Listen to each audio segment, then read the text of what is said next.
Hello friends, आज आम section 4 सोपान 4 रु सेक्शन 9 पर्यंत सोपान 9 पर्यंत समस्त प्रश्न उत्तर गुड़ी को आलोचना करवा। वर्तमान देखा ट्रिपल आई पोस्ट रीडिंग तो पढ़ी सारा पर जो प्रश्न उत्तर गुड़िक आम देखा। वन ने देला विजुअल मेमोरी डेवलपमेंट टेक्निक दृश्य श्रुति उन्नयन कौशल अर्थात गोटे जिनस को देखी सारा पर तुम केते मन भर रखुच केते तुम मेमोरी पावर डेवलपमेंट होटा तुम देख पढ़ी के बुझब। से भली चेष्टा कले गोटे जिनस को पढ़ी सारा पर तुम मन भर पुणी रिकल कर पुणी गोटा कौटी अच्छी कौ जगार अच्छी से बारंबार भाविले तुम डेवलपमेंट हम मेमोरी पावर डेवलपमेंट हम। तो होल टेक्स्ट है समग्र विषय वस्तु। Son in law sat on the sack of paddy. तो सन इन लॉ है जोई सेट है बसवा ऑन द सैक है बस्ता जो जो जो जहाँ माने जहाँ भितर आम धान शस्य इत्यादि रखती पैडी है शस्य। तो जाई शस्य बस्ता पर बसिले सेटा को मनरे रखिब एवं ताकू तुम बारंबार भावटा कौटी अच्छी। Said no to the mother in law तो शाशु को ना कहले। पार्ट है भाग सर्व्ड फास्ट अर्थात प्रथमे बढ़ागला। Try to get the pudding खीरी खाइबा को चेष्टा कले। लुक्ड लाइक ए लैम्प गोटे मेढ़ा छुआ परी देखागले। थ्राश द मदर इन लॉ शाशु को बाड़ेले। तापर देखिबा 2 नंबर प्रश्नटी कम्प्रिहेंशन एक्टिविटीज तो बोधमूलक कार्यावली। ए देला choose the right answer from the option विकल्प गुड़िक मध्यरु ठीक उत्तरटी बाछ। तले ये प्रश्न दि जाइए तार किछि विकल्प दि अर्थात ऑप्शन दि तमें ता मध्यरु केउटी ठीक तमें बाछिब। प्रथम प्रश्नटी है the son in law was not advised to. तो सन इन लॉ है ज्वाई को क्यों या ये जो 4टी ऑप्शन देछि चारोटी विकल्प देछि ता मध्यरु केउटी ताको एडवाइस दिया जाय नथला अर्थात उपदेश भाव में से नहीं नथिले। या मध्यरु देख प्रथम देला use big and high sounding word तो तांको एटा उपदेश दिया जाइथला जे तमे उच्च ध्वनियुक्त शब्द व्यवहार करिवो। बी रे दिया गला sit on A high place तांको कहा जाइथला तमे ओटे उच्च स्थान रे बसिबो। सी रे दिया गला वाश द गार्डन तो जो बगीचा जगिया पे तो कहा जाई नथला देखा जाए बगीचा को देख एमती तांको कहा जाई नथला बा एई उपदेशटी तांको दिया जाई नथिला तेणु तमे एटा ठीक मारिबो। डी रे देला से no to any food given to him fast तांको दिया प्रथमे सब बेले जो खाद्य तांको खाइबा पई दिया जाए तांको तमे मना करबो बा खाइबो नाही तम तांको एई परि भाव रे उपदेश दिया जाइतला। ताले ए बी डी तीनोटी दिया जाइतला सी दिया जाई नथला जोटा कि वाश द गार्डन एटा हबो तार आंसर। तापर देखिबा 2 नंबर प्रश्नटी 2 नंबर प्रश्न देला the son in law thought it would be dash to ask for fooding. तो सन इन लॉ भाविले जे ए मध्यरु कोटा से जतले खीरी खाइबा को चाहूथिले तो से मागी पार नथले तो कौन पई मागी पार नथले कौन भाबी कि से मागी नथले से ऑप्शन टी तमे दिया जाइची ता मध्यरु जेउटी ठीक तमे सेटा लिखिबो। जेपरि ए रे देला इम्पॉसिबल असंभव तो से यह भाबी नथिले। बी रे देला इम्पोर्टेंट गुरुत्वपूर्ण यह भी मध्य से भाभी नथले। डी रे हैला इम्पेशेंट अर्थात अधैर्य बा धैर्य धैर्य हैला पेशेंट इम्पेशेंट हैला अधैर्य। सी रे हैला इम्पोलाइट एटा से भाभी जे एटा अभद्राम्य हबो बा असभ्यता हबो तो आंसर हबो इम्पोलाइट। तापर देखिबा 3 नंबर प्रश्नटी 3 नंबर प्रश्न देला everyone except thought him to be foolish. तो किए तांको शाशुंक व्यतीत एटा थिला आंसर शाशुंक व्यतीत समस्ते तांको बोका बोली भाबुथिले। तो ये प्रश्न देला एवरीवन समस्ते तांको बोका बोली भाबिले ताले किए तांको बोका बोली भाबिलेनी तार आंसर कौन हम आम जानते तो answer hmm the mother in law.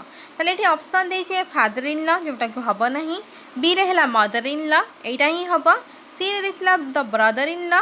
D रे देला द सिस्टर इन लॉ तो आम जानते यार उत्तर द मदर इन लॉ हम केवल तांका शाशुंक व्यतीत आउ समस्ते तांको बोका बोली भाबिले।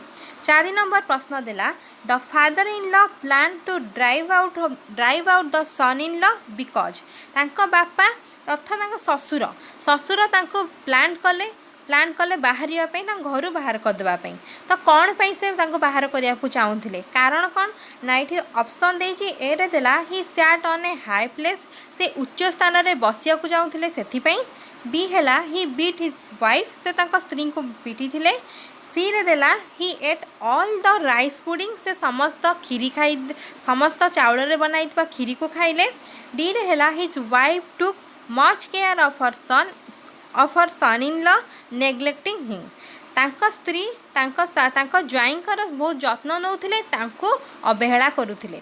एइटा थिला हमर उत्तर जे तांको स्त्री बा अर्थ तांको स्वामी जे कि तांको ज्वाइंकर ससुर हेबे तो से भाबिले जे से देखिले तो से अनुभव कले जे तांको स्त्री तांको नेग्लेक्ट करछन्ती तांको ज्वाइं को जो जे कि बहुत बोका तो तांको से बहुत जत्न सहकार तांको खाइबा को दौरान तांको जत्न नौचंती किंतु तांको नेग्लेक्ट करछन तो सेटा हम यार उत्तर। तापर देखिबा बी प्रश्नटी कौन देला ना match the part number under A with their content in B. तो ए रे किछि दिया दिछि आ बी रे किछि दिया हिछि जोंडी कि पार्ट 1 रे किछि घटिथिला पार्ट 2 रे किछि घटिथिला पार्ट 3 रे किछि हेतिला पार्ट 4 रे तो से गुडी को तमे जॉइन करिवो जे कोटा कहा सहित घटिथिला जेपरि पार्ट 1 ने ए रे दे दिछि पार्ट 1 2 3 4 बी रे देला जे जो सब घटना गुड़िक घटिथिला ताले आमे देखिबा पार्ट 1 ने कौन घटिथिला ना पार्ट 1 ने थिला the son in law plan to visit his तो मैंने विजिट करिया पई ता घर को बुली जिबा पई ताको ससुर घर को से प्लान करथिले बा योजना करथिले। पार्ट 2 रे कौन थिला ना फॉलो द एडवाइस जो एडवाइस ताको दिया जाइथिला से सेटा को पालन करथिले। पार्ट 3 रे थिला जे सफर फ्रॉम फुलिशनेस से तो सी निजे तांकर बोकामी रे शिकार हेथिले बा भोगिथिले। पार्ट 4 रे थिला leave the in laws house से तांकर ससुर घर को छाड़ी की तांको निज घर को आसीथिले। तो यही सब कथा घटिथिला। वर्तमान आमे देखिबा परवर्ती प्रश्नटी सेक्शन 5 सोपान 5 लिसनिंग मनोयोग सहकारे सुनिबा। Listen to your teacher and fill in the gaps मन दे तुम शिक्षक को शुण एवं शून्य स्थान गुड़ी को पूरण कर। तो यार आंसर गुड़ी आमे देखिबा a kind son you have seen our lemon एठी डैश दिया बा शून्य स्थान दिया ट्री लिखिबा। The lemons are stolen by thieves at एठी नाइट हबो। I will be happy if you can एठी वॉच हबो। The plan to night and catch the एठी थीप हबो। He also gave his son in law a club हबो। In the darkness of night एठी darkness of night हबो। The son in law was waiting हबो for the thieves to come एठी come हबो। वर्तमान आमे 4 नंबर प्रश्नटी देखिबा। स्पीकिंग हैला कहिबा चेन ड्रिल हैला श्रृंखला शिक्षा। तो गोटे सेंटेंस को तमे कहिबो तापर ए सेंटेंस टी को लाग ला भागरे एई परि भाबरे तमे तापर तम सांग एई परि भाबरे तम श्रेणी रे थिबा समस्त पिला कहि माने शेष होबा पर्यंत तमे एम्ति कहि चारिथिबो। A fool gets the truth too late जणे बोका बहुत विलंब रे सत्य जानि पारे। We laugh at the fool or at his foolishness आमे बोका को देखि हसु किंबा तार बोकामी पई हसु। डायलॉग कथोपकथन मदर इन लॉ सासु तापरे सन कौन कहितले तमे एपरि तमे कहिबो तापर तम सांग कहिबो तम सांग कहिबो तमे कहिबो एपरि भाबरे तमे कथोपकथन करिबो। Son would you like to have some pudding I have prepared it for you पुआ तुमे किछि खीरी खाइबा को पसंद कर कि मु तुम पई एहा को प्रस्तुत करिछि। सन इन लॉ ज्वाइन कहिबे नो थैंक्स ना अशेष धन्यवाद। सेक्शन 6 रे देखिबा सोपान 6 रे 5 एला वोकाबुलरी शब्द ज्ञान। Some words in the English are made by joining in laws after them for example father in law make 5 more words in this way. तो फादर पर जेपरी फादर इन लॉज लगिला से भाव में किसी वार्ड दि जाइए तमें से इंग्राजी केतेक शब्द मानक परे इन लॉ जोग करी गठित होता है। तो युड़िक उदाहरण स्वरूप भाव में फादर इन लॉ यहीपरि भाव में आउ 5टी शब्द तैयारी कर जेपरी फादर पर लगिला इन लॉज तो फादर इन लॉ है से मदर लिखाले मदर पर लगिले मदर इन लॉ हम ब्रदर पर लगिले ब्रदर इन लॉ सिस्टर पर लगिले सिस्टर इन लॉ अंकल पर लगिले अंकल इन लॉ आंट पर लगिले आंट इन लॉ यहीपरि भाव में एगुड़िक शब्द तैयारी हब। बीरे देला read the following part of your lesson तुम पाठ्य विषय निम्नलिखित अंश गुड़िक पढ़। His whole body was smeared by rice pudding like gum तांकर समग्र शरीरटा चाउल खीरी रे अठा परी बोली ही गला। He slept on it, fresh plucked cotton, and turned 2-3 times left and right. से तटका तोड़ा जाइथिबा कपा उपरे सोई पड़िले एवं 2-3 थर बाम डाहाण को घूरी पड़िले. Then he looked like a lamb. तापर से एक मेंढा छुआ परी देखागले. The underlined sentence tells that the son-in-law looked like a lamb, but he was not a lamb. एट जो गार दिखाई देन ही लुक्ड लाइक ए लैम्ब. तो तले जो गार दिखाई वाक्यटी कहे जे ज्वाई गोटे मेंढा छुआ परी देखागले किंतु से गोटे मेंढा छुआ नथिले. से कौन मेंढा छुआ थिले कि ना से मेंढा छुआ परी देखागले से भली देखागले. तो वी यूज लुक लाइक आमे केतबेले लुक लाइक को व्यवहार करूँ बा जेतबेले टू से समथिंग और someone else looks like something और समवन एल्स डिफरेंट. जे कौनसी जिनस बा कौनसी व्यक्ति उभय भली देखा जाउथिले मात्र ताठारु भिन्न होइथिले आमे प्रकाश करबाकू चाहूँ प्रकाश करू जे आमे लुक लाइक रो व्यवहार करूँ. जेतबेले गोटे जिनस आउ गोटे जिनस भली देखा जाए किंतु से जिनस नुहे. जेपरी गोटे झीटी बहुत सुंदर देखिबा पई आमे ता मुह को जह्न बा चंद्रर मुह चंद्र सहित तुलना करूँ जे तो मुहटी चंद्र भली बा जह्न परी गोल किंतु से जह्न नुहे आमे ताको तुलना करूँ से आमे लुक लाइक व्यवहार करूँ. Rewrite the sentence using look like. वाक्य गुड़िक लुक लाइक व्यवहार करी आउ थरे लेख. आइरे देला at sunset or morning the sun look like a big ball. Look like को यही भाव में बंधनी मध्य ब्राकेट मध्य रखाई तमें ताको खोली करी तमें ताको लेखिब. जेपरी answer at sunset or morning the sun a बंधनीटा उठीज looks like a big ball. सूर्य सकाळे उदय बेले एवं अस्त बेले अर्थ संध्या बेले एक बड़ बॉल भली देखा जाए. तापरे डबल आई रे देला द गर्ल एठी बंधनी रहिला look like a princess in her fancy dress. देख ये लुक लाइक अच्छी किंतु आम लेखिला बेले लिखुंट लुक्स लाइक अर्थ एस लगुच. तो ये जेहेतु लुक अच्छी ये एस लगिला कौन पे एमती है आम परवर्ती रे मु कहीदेवी कौन पे यहाँ तुम लुक केउठी बसिबो आ लुक्स केउठी बसिबो. तो वर्तमान आम यार प्रश्न उत्तर को देखिबा. The girl looks like a princess in her fancy dress. झीटी तार फैंसी ड्रेस रे परी भली देखा जाए. ट्रिपल आई रे देला clouds in the sky sometimes एटी बंधन रहा look like elephants. Answer hmm clouds in the sky sometime looks like elephant. आकाश रे थिबा बादल गुड़िक बेले बेले हाथी मानक भली देखा जाए. आईवी रे देला द क्लियर ब्लू स्काई बंधनी बा ब्राकेट रे रहिला look like an umbrella. Answer hmm the clear blue sky बंधनी उठीज अर्थ ब्राकेट उठीज से लिखा लुक्स लाइक एन अम्ब्रेला. तो निर्मल नील आकाश छता भली देखा जाए. भी रे देला हर फेस बंधनी रहिला look like a moon. Answer hmm her face बंधनी अर्थ ब्राकेट उठीज लुक्स लाइक ए मून. तार अर्थ झीटीर मुह चंद्र अर्थ जह्न भली देखा जाए. देख यूज ऑफ लुक लाइक और लुक्स लाइक केउठारे लुक लाइक हम एवं केउठारे लुक्स लाइक हम तार व्यवहार आम देखा. तार किसी रूल बा नियम अच्छी जेपरिक सब्जेक्ट प्रथम रहिबो सब्जेक्ट अर्थ कर्ता. जेपरी ए देख ऊपर जो प्रश्न देला जेठी her face look like a moon एठी है झीटीर मुह हर अर्थ गोटे झील पाखे हर बसे गोटे पुआ पाखे हिज बसे. तो झीटीर मुह तो ये जब प्रश्न आम कराए कहार मुह चंद्र भली देखा जाए तो तुम उत्तर कौन लिख ना झीटीर मुह.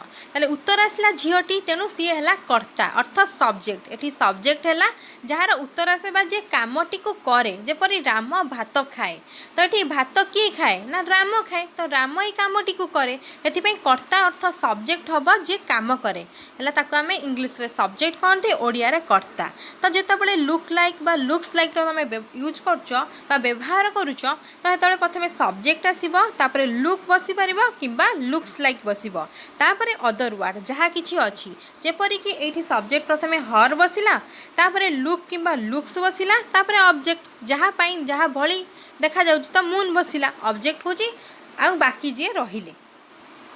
तो बर्तमान आम देखा तो यहाँ जाना पूर्व आमको प्रथम जानी हम जे वचन अर्थ नंबर एवं पुरुष एंड है एवं तो पुरुष है पर्सन विषय तो वचन पुरुष जानिले आम जापर के लुक्स बस के लुक बस देख वचन आम ओडिया पुरुष को ओडिया आम पुरुष कहती इंग्लीश आम पर्सन कहती तो आम जानते ओडिया प्रथम पुरुष द्वितीय पुरुष तृतीय पुरुष से ही भाव में वचन है इंग्लीश रे नंबर्स ओडिया नंबर ओडिया रे वचन जमी एक वचन बहुवचन इंग्लीश रे एक वचन को सिंगुलर कहती इंग्लीश रे बहुवचन को प्लूराल नंबर कहती देख प्रथम पुरुष द्वितीय पुरुष तृतीय पुरुष अर्थ first person second person third person कौन ता अर्थ कौन ना किभली जानिबा देख तमे आ मु धर कथा होचु तो मु कथा हेली तमे सुनिल जब मु कहिली तमे सुनिल जे कहूची सी है फास्ट पर्सन जे शुणुची सी है सेकेंड पर्सन ताले एठी मु कहिली तमे सुनिल मु हेली आई यू हेला तमे अर्थ तमे हेला सेकेंड पर्सन मु हेली आई फास्ट पर्सन तो मनकर आम जहाँ विषय भी कहते मनकर राम सीता गोपाल कि जहाँ एनी जेकोसी विषय भी आम कथा होती सी है थर्ड पर्सन तो बुझीगला तो मोर भी बहुवचन अच्छा मुझे सिंगुलार आई कहले मु सिंगुलार को बुझेबी मोर भी बहुवचन अच्छा जपरी मु आ मो धर सांग मैंने क्या मिसिले आम कौन हबू आमे मैंने हबू तो उई हम से मुझे आई सिंगुलार तो मोर बहुवचन आम्बे उई तो से ही भाव में तुमे तमे सुनिल तो यू हेल तमे तुमे माने हेले से यू ही रहिबो ताकू आमे तार सिंगुलार रे यू कही था प्लूराल रे मध्य आमे यू कही था कि तार अर्थ अलग अलग जपरी सिंगुलार रे तुमे प्लूराल रे तमे माने सेहीपरि तृतीय पुरुष रे जहाँ विषय कहते से ही गोटे पुआ हो पारे सी गोटे झील हो पारे इट गोटे एनिमल कि क्लीबलिंग जार किसी जीवन नसे भी हो पारती तेणु नेम रही पारे राम सीता दामल जड़े तो यहाँ को सिंगुलार कहवा से भाव में तार प्लूराल भी अच्छी तो प्लूराल हेले से माने अर्थ दे हम तो बुझीगला तो यार रूल है तो यार रूल है जो वाक्य कर्ता अर्थ सब्जेक्ट थर्ड पर्सन अर्थ तृतीय पुरुष एक वचन सिंगुलार होता है जपरी ही सी इट नेम राम साम दाम गोपाल एनी माने सिंगुलार हो तृतीय पुरुष अर्थ थर्ड पर्सन सिंगुलार नंबर हो से स्थान रे जपरी ही पुल्लिंग रे ही स्त्रीलिंग रे सी अर्थ से इट है क्लीबलिंग जेपरिक जेकोसी प्राणी हो जेकोसी वस्तु हो जेकोसी जिनस हो से गुड़िक आम इट बोली कहती एवं नाम गुड़िक जेपरी राम सीता गोपाल आदि थे सेटारे लुक्स बस अर्थ एस बस अन्य सब वचन अन्य सब पुरुष रे लुक लाइक बस जेपरिक धर प्रथम पुरुष आई सिंगुलार रे लुक बस उई रे भी लुक बस तुमे हेला सेकेंड पर्सन सिंगुलार रे लुक बस सेकेंड पर्सन प्लूराल यू रे भी यू लुक बस किंतु थर्ड पर्सन सिंगुलार रे एस बस लुक्स बस किंतु थर्ड पर्सन प्लूराल रे दे अच्छी ये लुक बस केवल थर्ड पर्सन सिंगुलार को छाड़ले बाकी सब स्थान रे लुक बस केवल थर्ड पर्सन सिंगुलार रे लुक्स बस।